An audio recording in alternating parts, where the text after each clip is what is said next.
G'day, this is Jim from Living Life Now.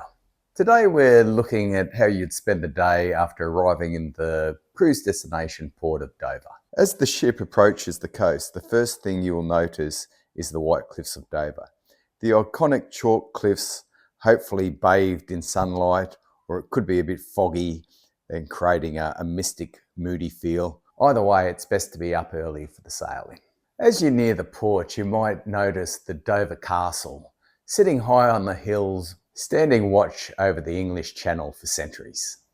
Dover is a busy port and handles 4 million trucks and cars annually, as well as about 10 million passengers as a major transfer and transport hub.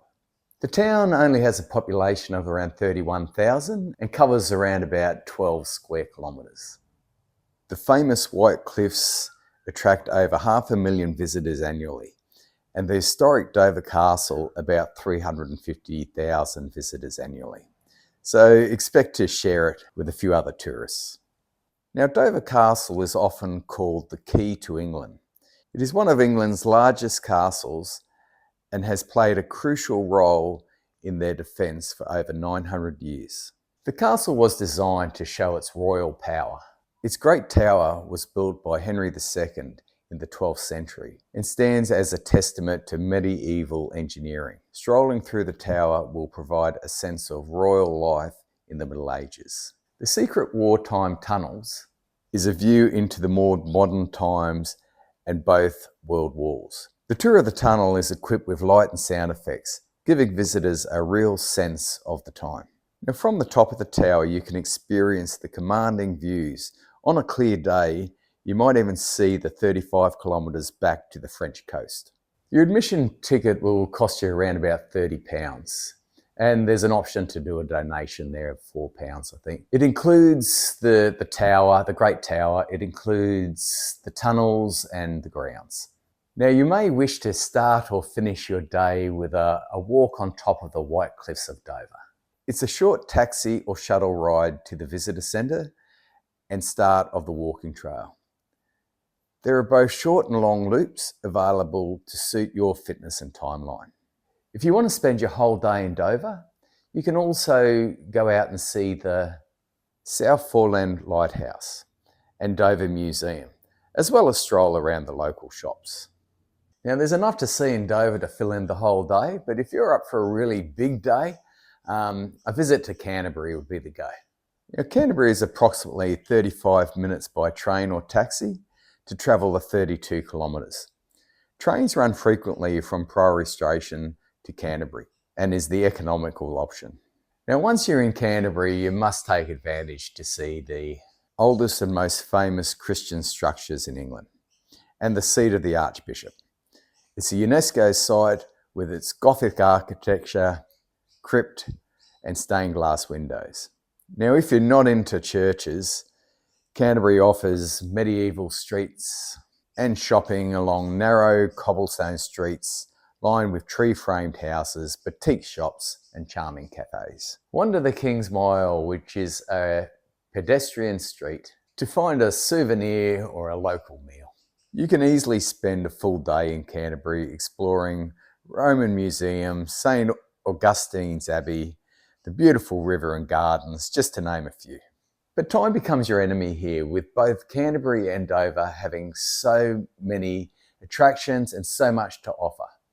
You can easily spend a day in either of these cities, or towns, sorry.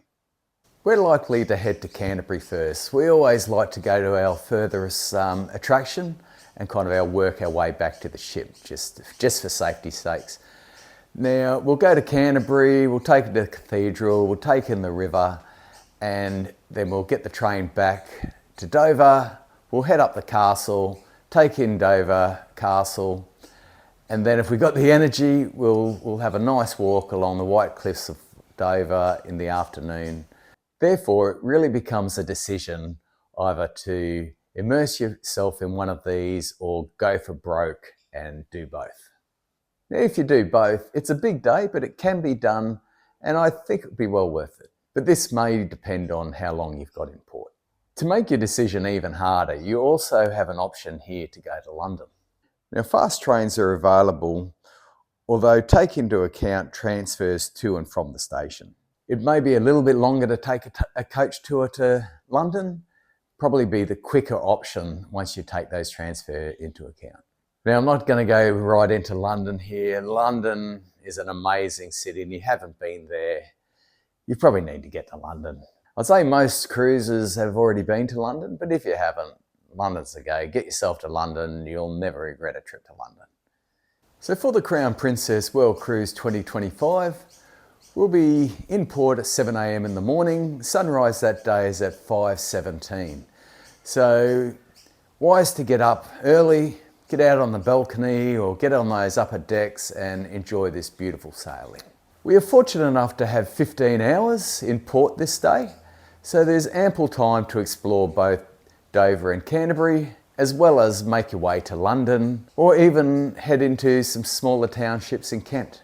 So lots of options in this port, and I suggest you do your own research. So for Linda and I, we're going to get up early in the morning, maybe on sunrise, take advantage of that sail in, and then we're going to get off the ship and head to Priory Station and then catch the train into Canterbury.